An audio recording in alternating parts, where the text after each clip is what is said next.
नमः शिवाय। हरे ओम नमः शिवाय। शुभं शुभं कुरु नमः शिवाय। नमस्कार, स्वागत है आप सभी का एक बार पुनः आपके अपने कार्यक्रम श्रीमद् भागवत कथा। भगवान श्री कृष्ण की परम अनुकंपा, उन्हीं की कृपा से हम लोग श्रीमद् भागवत कथा का श्रवण पान कर रहे हैं और मुझे कहने का भी सौभाग्य मिल रहा है। आप सुन रहे हैं, मैं सुना पा रहा हूं।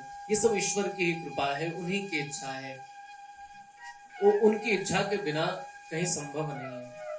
उनकी इच्छा के बिना न तो कहीं कथा चल रही हो तो उस मंडप में जाकर सुनने का अवसर मिलता है और न ही अपने मोबाइल पर ही कोई सुन पाता है, क्योंकि यहां तक पहुंचना इतना आसान नहीं है। चाहे वो फिर कथा के मंडप तक, पांडाल तक हो, या फिर अपने मोबाइल में जो जो कथा के चैनल्स हैं, जो धार्मिक हैं, धर्म तक पहुंचना उतना आसान नहीं होता सबके लिए। है तो बड़ा आसान, परंतु रुचिकर नहीं होता लोगों के लिए। और इतिहास गवाह है, जो चीज हमारा भला करती है वो हमें कभी अच्छी नहीं लगती। जो माँ बाप हमारा सदैव भला चाहते हैं, हर बेटा सोचता है मेरे माँ बाप ओल्ड है, वो बहुत बहुत पुराना फैशन है उनका, वो उनके विचार पुराने हैं, वो अब मेरे किसी काम के नहीं है, वो रुचिकर नहीं है मेरे लिए, वो मुझे पसंद नहीं है। जो भला करता है अक्सर हमें वो ही पसंद नहीं होता है, इसलिए इस जगह हम मात खा जाते हैं। जो सांसारिक विलासिता आपका भला नहीं करने वाली, आपको पतन के मार्ग पर ले जाने वाली है, वही हमको प्रिय होती है, वही हमको अच्छी लगती है। परंतु जब हम बहुत आगे उसमें चले जाते हैं तब जाकर के हमें पता चलता है, अरे ये तो हम बहुत गलत कर रहे हैं। हमारे सच्चे हितैषी तो हमारे माता पिता थे, जिनका साथ हमने छोड़ दिया, जिनको तो हम कहते थे ये बहुत पुराने, ये किसी काम के नहीं, हमारे विचार नहीं मिलते इनसे, वो हमारा भला नहीं चाहते, हमें आगे नहीं बढ़ना देना चाहते। वो अपना अनुभव जो है उसके आधार पर आपको समझाते हैं कि हम भी कभी जवान थे, हम भी कभी युवा थे, हम भी कभी इस मार्ग पर गए हैं, इसलिए तुम्हें समझा रहे, तुम न जाओ। तो जो भला हमारा करने वाला है वो सदैव हमें अरुचिकर लगता है, उसमें हमारी रुचि नहीं होती है। जो औषधि होती है वो कड़वी ही होती है, और कड़वा किसी को पसंद नहीं। परंतु जब तक औषधि का सेवन, दवाई का सेवन आप नहीं करेंगे, तब तक आपका रोग मिटने वाला नहीं है। क्योंकि जो भागवत है ना, ये भी भवरोग की दवा है। जो जन्म मरण का जो चक्कर लगा हुआ ना पीछे, आपको लग रहा होगा कि पंडित जी कैसी बात कर रहे हैं, यहाँ कौन सा जन्म कौन सा मरण, यहाँ तो हम एंजॉय करने की बात करते हैं, हम बिंदास अपनी लाइफ जीना चाहते हैं, ये जन्म मरण लेकर कहां से हमारे बीच में आ गए। सत्यता यही है, आज नहीं तो कल इसको मानना होगा। विलासिता दीर्घकालिक नहीं हो सकती, वो आपको अधिक आनंद नहीं दे सकती, वो हमेशा रहने वाला आनंद आपको कभी नहीं दे सकती। वो क्षणिक आनंद दे सकती है विलासिता कभी भी। आप जो है रियलाइज करके देखिएगा, जब आपको किसी चीज की कामना मन में हो, तीव्र हो रही हो कि मुझे मुझे कार चाहिए, मुझे जब तक कार नहीं मिलेगी मुझे शांति नहीं मिलने वाली है, जब तक वो नहीं मिलती तब तक आप उसके लिए तड़पते रहते हैं। जैसे ही आपके पास कार आ जाएगी उस दिन आपको बहुत सुख होगा, बहुत अच्छा लगेगा। परंतु वो कार तो आपके पास सालों तक रही है।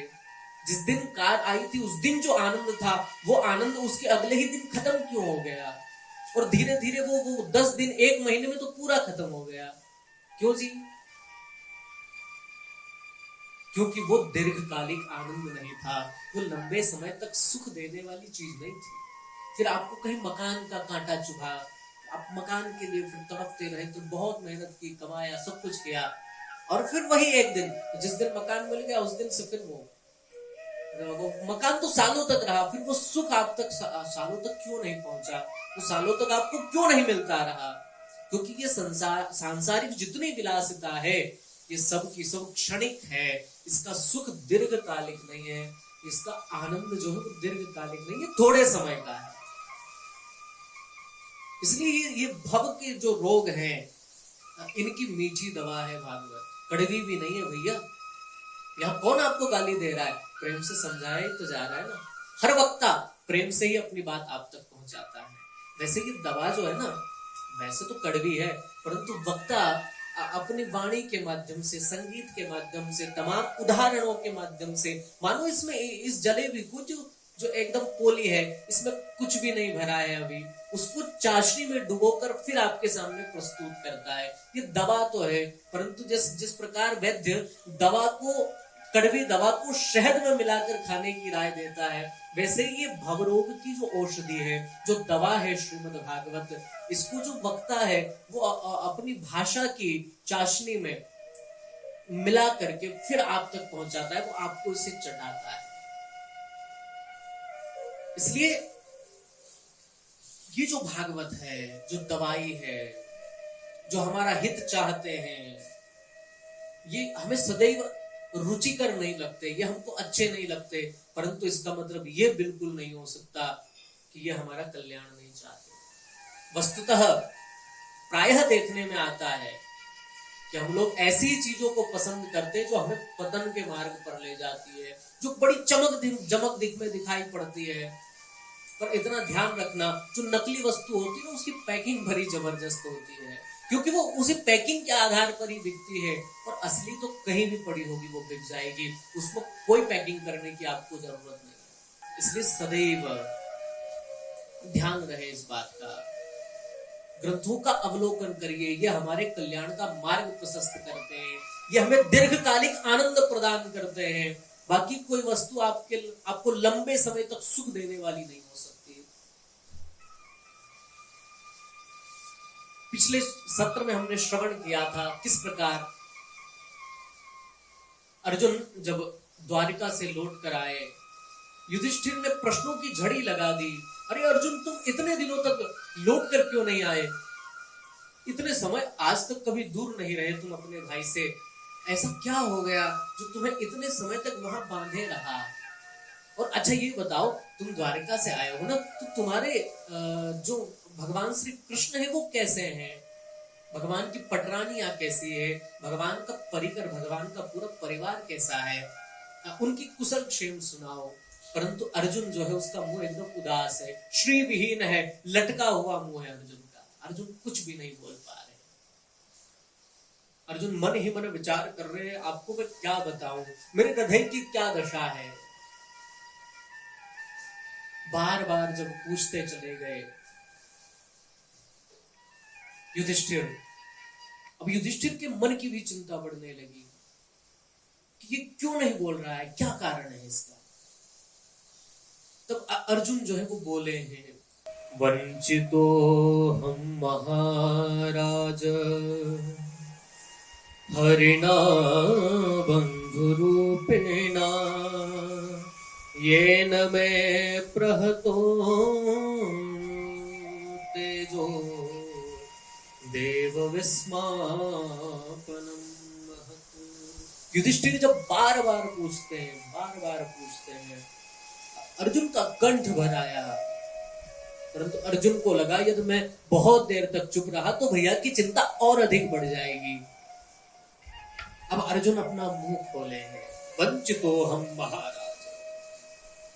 भैया जिन भगवान द्वारकानाथ की कृपा से मैंने महाभारत जैसे युद्ध को जीता है, जिसमें बड़े बड़े महारथी मेरे सामने खड़े हैं, जिनके बल का कोई पारावार नहीं है, जो अजेय है, जिन्हें कोई हरा नहीं सकता, ऐसे ऐसे लोगों को भी मैंने अपने दम पर हराया है।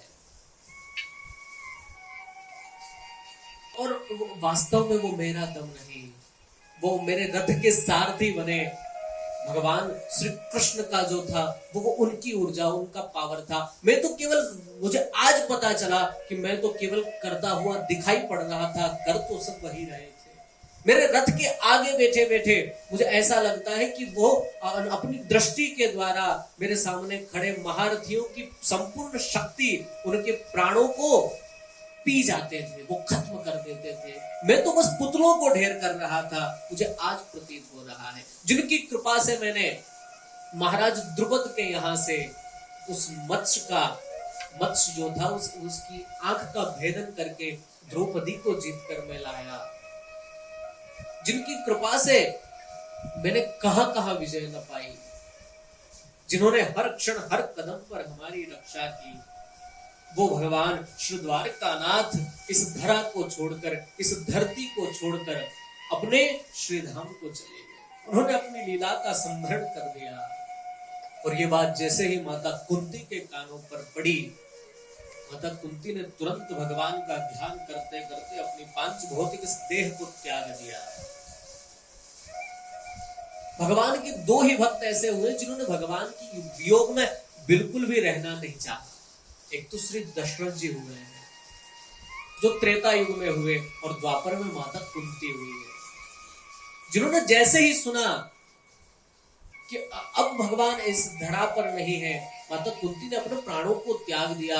और उधर मंत्री सुमंत के द्वारा, आप सबको कथा विदित है, आप जानते हैं, मंत्री सुमंत के द्वारा जब पता चला कि राम जो है लौट कर नहीं आ रहे, वो 14 वर्ष के लिए वन ही जाएंगे, उन्होंने ये निर्णय कर लिया है। क्योंकि दशरथ जी ने सुमंत जी को समझा कर भेजा था, मेरा राम बहुत कोमल है, वो किस तरह 14 वर्ष वन में रहेगा, इस केकई की जिह्वा में कीड़े क्यों नहीं पड़ गए, ऐसा वचन मांगते हुए। तो सुमंत तुम एक काम करना, मेरा जो राम है ना बड़ा सुकुमार है, और सीता का तो कहना ही क्या है, पराया धन लेकर के आया हूं, और मन तो बिल्कुल नहीं है कि उसको पीड़ा दी जाए, परंतु वो अपने पति प्रेम में मान नहीं रही है। और मेरा जो लखन है ना वो भी बड़ा कोमल और बड़ा चंचल है, वो कैसे रहेंगे वन में। तुम एक काम करना, उन्हें वन दिखा करके पुनः लौटा लाना, उन्हें पुनः ले आना, फिर से ले आना। सुमंत ने बहुत कोशिश की भगवान को रोकने की, परंतु भगवान नहीं रुके हैं, क्योंकि भगवान तो वचन दे चुके थे अपने पिता के लिए।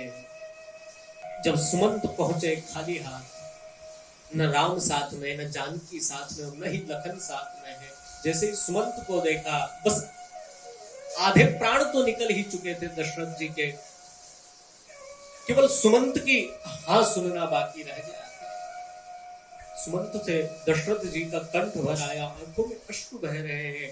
पूछा, सुमंत मेरा राम नहीं आया क्या? सुमंत जी कुछ बोल तो नहीं पा रहे। दशरथ जी अपने नायक की, अपने राजा की ये दशा देखकर भला एक मंत्री का क्या हश्र हुआ होगा। सुमंत जी कुछ बोल तो नहीं पा रहे, परंतु उन्होंने नाम गर्दन हिला दी। और जैसे ही दशरथ जी ने देखा कि सुमंत ना कह रहा है, राम नहीं आया,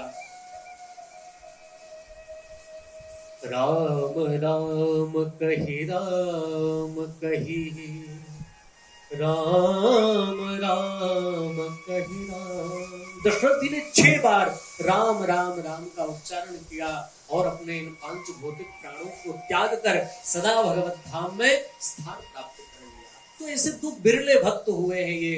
एक दशरथ जी हुए जो कि त्रेता युग में हुए, और द्वापर में माता कुंती हुई। माता कुंती ने जैसे ही सुना कि भगवान अब इस धरती पर नहीं रहे, इस धरा पर नहीं रहे, वो अपनी लीला का संभरण करके अपने धाम को चले गए, माता कुंती ने तुरंत प्राणों को त्याग दिया। युधिष्ठिर ने जब सुना, मन में विचार कर लिया, जब हमारे प्यारे प्रभु ही न रहे, जब वो इस धरा को छोड़कर चले गए, और मुझे ऐसा लग रहा है कि अब कलयुग भी आने वाला है। ये जो अपशकुन मुझे दिखाई पड़ते हैं, ये जो संकेत दिख रहे हैं, कुछ ठीक नहीं है, और अब मेरा रहने का मन नहीं है। सब पांडवों ने स्वर्गारोहण की तैयारी की। उसके पूर्व युधिष्ठिर ने अर्जुन के पुत्र अभिमन्यु और अभिमन्यु के पुत्र जिसकी भगवान ने गर्भ में रक्षा की थी, ऐसे परीक्षित, उनको बुला करके राजा बना दिया। कहा बेटा अब तुम शासन करना। अब हम तो चलते हैं। पांडव स्वर्गारोहण के लिए चले गए। तब परीक्षित जो है वो अब शासन करने लगे। परीक्षित बड़े धर्मात्मा राजा थे। जिस तरह इनके पितामहों में जो जो गुण थे, उन पांचों के गुण इसमें मिश्रण थे। अर्जुन की तरह धनुर्धर थे, तो युधिष्ठिर की तरह सत्यवादी सिद्धांतवादी भी थे।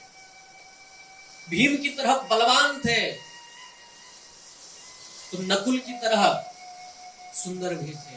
सहदेव की तरह खड्ग कौशल भी इनमें था, तलवार चलाना भी वैसे ही जानते थे। और बड़ा अद्भुत ये जितने भी पांडव थे उन सब का एक समन्वय था। पांडवों के हर गुण इनके भीतर थे।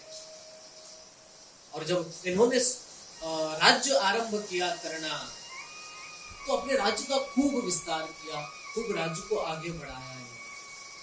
जहां जहां जाते राज्य में दिग्विजयी के लिए, वहां वहां अपने दादा परदादाओं के यशोगान सुनने का अवसर इनको मिलता। प्रसन्न होकर के किसी को धन दे दिया, किसी को गले का हार दे दिया। और एक विशेषता इन्होंने देखी, वो ये कि जहां भी ये जाते तो इनके पितामह पांडव का यशोगान होता, उस जगह भगवान श्री कृष्ण का नाम जरूर आता। और किस तरह भगवान ने पग पग पर क्षण क्षण पांडवों की रक्षा की, इसको सुन सुन करके परीक्षित के मन में परमात्मा के प्रति, कृष्ण के प्रति सहज प्रीति उमड़ पड़ी। और परीक्षित जो है परमात्मा के बड़े भक्त हुए। क्योंकि एक बात तो ये जानते ही थे कि मैं गर्भ में, मेरी मां के गर्भ में नष्ट हो चुका था, मुझे पुनर्जीवन देने वाले भगवान श्री कृष्ण ही है। परंतु यहीं तक बात सीमित नहीं है, मेरा तो पूरा परिवार भगवान के उपकारों के तले दबा हुआ है। इसलिए भगवान से बड़ी प्रीति, परमात्मा के प्रति बड़ा प्रेम इनके हृदय में हो गया। और एक बार इन्होंने एक घटना का दर्शन किया। घटना बड़ी अद्भुत है। वो घटना कलयुग के आने की सूचक है। जब कलयुग आया तो सर्वप्रथम उसने क्या किया? सर्वप्रथम कलयुग ने किस पर प्रहार किया? अपना प्रभाव कहां दिखाया उसने सर्वप्रथम? ये घटना उसको दर्शाती है। परंतु वो घटना क्या है, इसकी चर्चा हम लोग अगले सत्र में करेंगे। तब तक आप सभी को सादर जैसे आप खूब सुने, औरों को भी सुनाए। और एक बार पुनः मैं कह दूं, कदाचित अरुचिकर लगे तो समझ लेना ये औषधि है, ये दवाई है, यही कल्याणकारक है। नमस्कार।